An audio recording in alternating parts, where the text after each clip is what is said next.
Vous êtes seul dans l'espace, aucun espoir de secours, votre vaisseau n'est plus qu'un tombeau flottant et vous entendez des pas. C'est pas un jeu d'horreur, hein, c'est Dead Space et vous n'êtes vraiment pas prêt.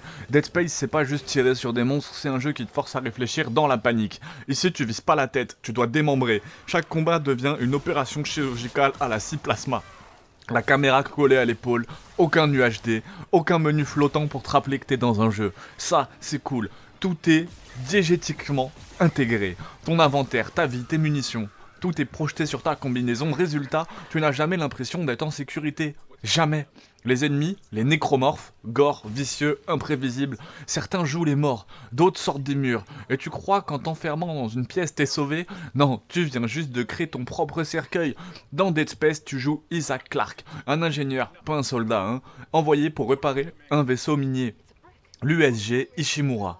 Mais, surprise, c'est devenu un nazi spatial, un culte bizarre, une religion alien, des expériences interdites et ta copine elle est là, mais c'est vraiment plus elle-même. C'est un mix entre Event Horizon, Alien et The Things. L'ambiance est lourde, l'histoire est racontée par les décors, les logs audio, les murs couverts de sang. Tu ne découvres pas l'histoire, tu la subis. Et c'est ce qui rend vraiment ce putain de jeu unique. Dead Space a osé faire ce que tellement peu de jeux osent faire à l'époque et encore aujourd'hui. Rendre le joueur impuissant. Pas de musique héroïque, pas de quête secondaire inutile, juste toi, des couloirs métalliques et une paranoïa qui tronche plus vite que les nécromorphes. Et tu veux une preuve que le jeu est vraiment intelligent? Les ennemis ne meurent que si tu leur arraches les membres, pas la tête. Parce qu'ils sont contrôlés par la colonne vertébrale. C'est pas juste gore, c'est cohérent. Et si t'as aimé R4, imagine-le dans l'espace, sans les blagues de Léon, mais avec 3 fois plus de tension. Si t'as flippé sur Alien Isolation, Dead Space t'offre moins de cachette, mais plus de puissance et moins de contrôle. Et le remake, très bien, mais aucun remake ne pourra recréer ce qu'on a ressenti en 2008 dans le noir, sur une vieille télé, le son à fond, sans savoir ce qu'on allait vraiment affronter.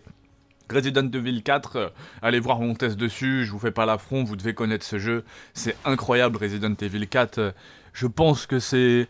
Honnêtement, je pense que Resident Evil 4 peut être panthéon top 5 des jeux vidéo de tous les temps, top 5 ou top 10 assez facilement, avec Baldur's Gate 3, je pense que c'est deux jeux assez faciles. Dead Space, c'est vraiment pas juste un jeu. C'est vraiment un traumatisme interactif. Un classique du survival horror. Un monument de design sonore. Et probablement le jeu qui a mieux compris ce qu'était la peur. À faire au moins une fois dans sa vie. À ne pas faire seul dans le noir. Sauf si vous êtes Isaac Clarke.